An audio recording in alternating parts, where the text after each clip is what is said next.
오빠부대의 원조 가수 남진씨. 자타공인 1970년대 한국 가요계의 아이콘으로서 라이벌인 나훈아씨와 함께 한 시대를 양분했던 슈퍼스타죠. 데뷔 57년 차로 70대 후반인 현재도 현역으로 꾸준히 활동하고 있죠.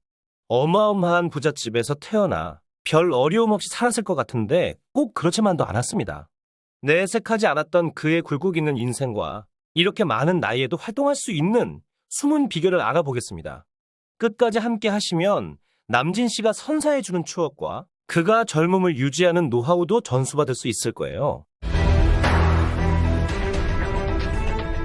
남진 씨는 1945년 해방둥이로 항구의 도시 목포에서 태어났습니다. 목포에서 제일로 알아주는 부잣집 아들이었어요.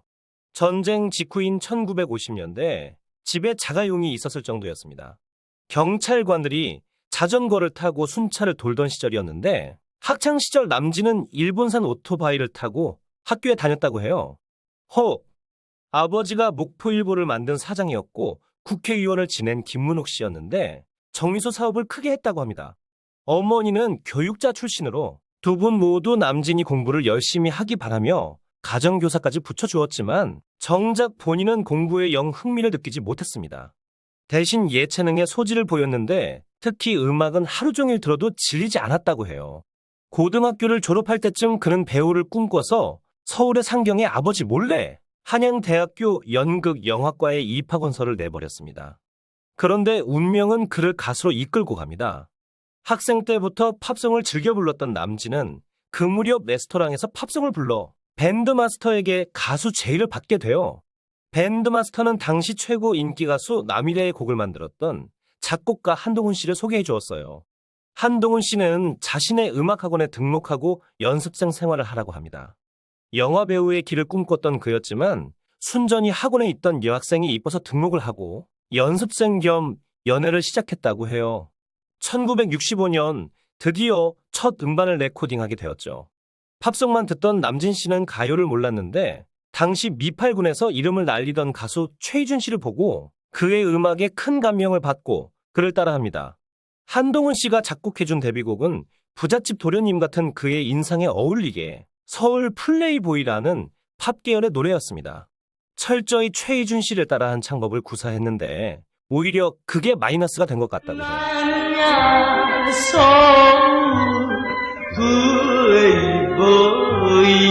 첫 데뷔곡을 완전 폭망하고 실망한 그는 낙향해버렸습니다. 그 후 다시 작곡가 한동훈 씨의 제안으로 두 번째 음반을 발표했는데 히트하려는 순간 노래의 제목이 퇴폐적이라는 이유로 금지곡 처분을 받게 됩니다. 금지곡이 된 타이틀 곡명은 연애 0번지. 영번지라는 말이 이상하다고 금지곡이 되었대요. 두 번째 음반도 실패하자 그는 다시 고향으로 내려가서 술로 세월을 보냈습니다. 당시 4년간 병상 생활을 하느라 아들이 가수 데뷔한 것을 모르던 아버지는 어느 날 TV에 나오는 남진 씨를 보고 당장 내려와서 공장 문지기를 하라고 불호령을 했습니다. 그러다 몇 달 후 돌아가신 터라 죄책감에 더욱 괴로웠습니다. 술로 나날을 보내는 그를 보다 못해 그의 어머니가 두 번째 앨범에 담긴 다른 곡인 울려고 내가 왔나라는 트로트 곡을 밀면서 이 곡으로 다시 도전할 것을 권유했습니다. 원래 이 곡은 남진 씨가 트로트 부르기가 창피하다는 이유로 거절했던 곡이었어요. 이 곡이 그야말로 데이트를 치면서 남진이란 이름을 대중에게 널리 알리게 되죠. 울려고 내가 왔나. 이듬해인 1966년 박춘석 씨가 작곡해준 가슴 아프게가 최고의 인기를 누리면서 그 해 MBC 신인가수상을 수상. 이때부터 남진 씨는 영화배우로도 대활약하게 되며 가요계와 영화계를 넘나드는 빅스타의 자리에 올랐습니다. 가슴 아프게 가슴 아프게. 그 후에 나온 로커빌리 스타일의 불멸의 히트곡인 마음이 고와야지는 그를 단순히 트로트 가수로만 국한시키지 않고 가요계의 독보적인 캐릭터로 인정받게 하는 중요한 역할을 하게 됩니다. 잘생긴 얼굴 그리고 엘비스 프레슬리를 모방한 창법과 무대 액션에 당시의 소녀 팬들은 열광하기 시작했어요. 새까만 동자의 아가씨 겉으론 그만한 것 같아요. 그렇게 한창 인기를 누리고 있던 때인 1968년에 해병대에 입대했고 이후 베트남전에도 파병되었습니다. 남진 씨가 무릎팍토사에서 말한 바에 따르면 원래 1년간 파병 가기로 되어 있었지만 귀국해서 베트남에서 동료들이 죽어가는 것을 지켜보고만 있는 것은 대한남아에게 어울리지 않는다고 생각해서 여단장에게 부탁해서 2년간 파병 생활을 하게 됐다고 해요. 수많은 동료들의 전사를 겪으면서 사람은 죽으면 다 똑같다라는 사실이 와 닿았다고 합니다. 베트남에서 몇 차례 죽음의 위기를 넘기기도 했다고 해요. 이 3년간의 군 생활이 부잣집 아들로 큰 어려움 없이 살다가 근성을 가지게 된 계기가 되었다고 합니다. 1971년 군제대 후 국내에 돌아오니 자신의 음악 파트너 박춘석 씨가 라이벌 나훈아 씨와 손을 잡고 물레방아 도는데 등의 히트곡을 쏟아내는 중이었습니다. 그래서 다른 작곡가 남국인 씨를 찾아 곡을 바꿔 다시 정상의 반열에 서게 되는데 그 노래가 바로 남진 씨의 최고 히트곡 중 하나인 님과 함께.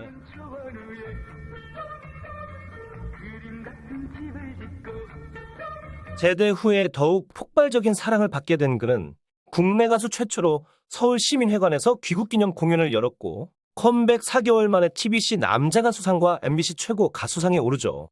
언론은 그의 컴백과 더불어 당시 촉망받는 신인인 나훈아 씨와의 라이벌 구도를 만들어냈습니다. 하지만 초기 3년간은 남진 씨가 내리 3연속 가수상을 타며 나훈아 씨를 완전히 압도했어요. 이때 나온 노래가 1973년 그대여 변치마오, 1974년 나에게 애인이 있다면, 그대여 벤치마오 나에게 애인이 있다면 나에게 애인이 있다면 그 후 제대로 된 시련이 연달아 터지기 시작합니다. 1972년 나훈아 씨가 공격당한 너무나 큰 사건이 터졌습니다. 이때 남진 씨가 사건의 배후 인물로 낙인이 찍혔는데 그런 루머가 당시엔 급속도로 퍼졌어요. 그러나 나중에 나훈아 씨마저 사실이 아니라는 식으로 발언을 하면서 억울한 누명을 벗긴 했지만 꽤 오랫동안 그를 괴롭혔죠. 1976년에는 윤복희 씨와 결혼해서 큰 화제가 되었는데 얼마 가지 않아 이혼합니다. 윤복희 씨가 무릎팍토사에 나와 고백한 게 사실이라면 남진 씨는 상상을 초월할 정도의 대인배죠. 당시 윤복희 씨는 유모 씨와 이미 결혼한 상태였는데 전 남편이 두 사람의 사이를 의심하자 그녀를 짝사랑하던 남진 씨의 청혼을 받아들여 버린 것. 심지어는 당시 전 남편과 이혼도 하지 않은 상태였는데 결혼을 감행합니다. 나중에 윤복희 씨는 사실대로 털어놓고 남진 씨와 6개월 만에 끝냅니다. 그리고 두 사람은 1979년 이혼을 공식 인정하게 되죠. 윤복희 씨는 1985년 전 남편과도 정식으로 이혼합니다. 이런 사실을 제대로 모르고 있던 대중들은 남진 씨가 윤복희 씨를 구타하고 집에서 쫓아냈다는 등 그에게 비난을 퍼부었습니다. 남진 씨는 윤복희 씨에게 쏟아질 화살을 자기가 맞으면서도 아무 말도 하지 않았다고 해요. 그동안 그의 데뷔곡처럼 남진 씨는 플레이보이였는데 윤복희 씨에게 호되게 당한 거죠. 그 후 미국 공연 가서 만난 재미교포 강정현 씨와 1980년 사실상 첫 번째 결혼을 하며 슬하에 일남 3녀를 낳게 됩니다. 부인과 따님들이 너무 예뻐서 놀랬어요. 연예인 뺨칩니다. 그러나 결혼 후 1980년대에 등장한 신군부의 조직적인 탄압을 받으며 노래를 그만두려고도 했습니다. 김대중 전 대통령과 친분이 있는 집안 자손이라는 이유로 아예 방송 출연을 금지시킨 것. 그렇게 10여 년간의 공백기가 생깁니다. 전남의 정치인 집안 출신이지만 본인은 정치색이 그리 강하지 않습니다. 단지 친분만 있다면 여야 정치인 홍보에 다 참석하는 편이라고 해요. 대신 대한가수협회의 초대 협회장을 맡은 적이 있는데 여기에서 정치를 했죠. 가수들의 저작권 등 권익을 위해서 앞장섰다고 해요. 1990년대에 다시 복귀해 지금까지 왕성한 활동을 이어가고 있습니다. 공백기 전 최전성기에는 트로트와 로커빌리, 로큰롤을 오고 가면서 다양한 장르를 소화했는데 공백기 후에는 트로트 위주로 음악 작업을 하고 있어요. 1982년 빈잔을 끝으로 10여 년간 공백기를 가진 후 1993년 내의 영혼의 히로인, 1999년 둥지, 2008년 나야나, 2009년 장윤정 씨와 함께한 당신이 좋아, 2014년 상사와 2014년 파트너, 2018년 남자다잉 등을 히트시킵니다. 그대의 싸늘한 눈가에 고이는 이슬이 아름다워 내 영혼의 히로인 빈잔 즐거주고 싶어 바람이 분다 길가의 공룡집 좋아 좋아 당신 좋아 모란이 튀면은 모란으로 1년 365일 동안 우리 멋진 파트너야 사랑해야 남자다 그는 나이 들어서도 끊임없이 신곡을 내며 도전을 게을리하지 않았어요. 그 사이에 고비도 많았죠. 남진 씨는 한물간 가수로 취급받기도 했습니다. 처음에는 나훈아 씨보다 잘 나갔지만 음악성에서 나훈아 씨보다 한 수 아래라는 인식이 퍼진 적도 있었습니다. 그와 나훈아 씨는 음악도 그리고 스타일도 완전히 달랐어요. 나훈아 씨가 정통 트로트의 맥을 이어가고 있다면 남진 씨는 팝과 로큰롤의 느낌이 가미된 현대적인 느낌의 트로트입니다. 또한 나훈아 씨는 신비주의, 남진 씨는 대중연예인으로서 늘 대중 가까이 다가가야 한다는 주의. 누가 맞고 틀리고는 없죠. 그저 성향일 뿐. 그런 그가 어떻게 다시 일어날 수 있었을까요?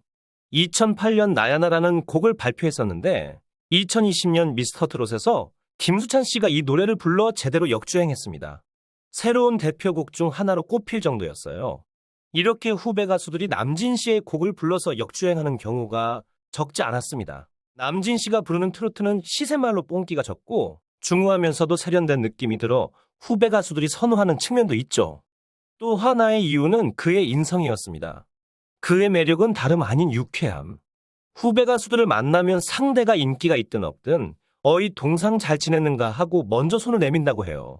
여든을 바라보는 나이에도 주변에 따르는 사람들이 많고 무한 칭송을 받는 이유죠. 많은 트롯 프로그램에서 심사위원으로 자주 등장하는데 참가자들에 대한 칭찬을 아끼지 않으며 점수도 상당히 후하게 주는 등 심사위원들 중 독보적으로 관대한 모습을 종종 보여줍니다. 최고 참인만큼 가장 깐깐할 거라는 편견을 깨는 인물. 마지막으로 그의 믿기 어려운 젊음이었습니다. 그는 흰머리가 하나도 안 보이는데 젊음의 비결이 무엇일까요? 놀랍게도 그는 아직도 염색을 하지 않는다고 해요. 일단 유전자가 좋은 것 같아요. 건강 관리는 어떻게 하는지 궁금하시죠? 아침에 일어나서 1시간 반에서 2시간 정도 걷기를 한다고 해요. 그리고 저녁에 또 운동을 하고 나이 들어서는 수영이 해본 운동 중에서 제일 좋은 것 같다고 합니다. 때때로 골프도 즐긴다고 해요.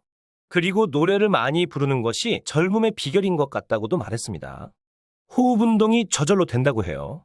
노래를 많이 부르면 얼굴 근육을 많이 쓰기 때문에 저절로 리프팅이 된다는 것 아시죠? 그의 얼굴을 보시면 처짐이 전혀 없잖아요. 그래서 더욱 젊어 보이는 거죠. 여담으로 그의 재산에 대해서도 관심들이 많은데요.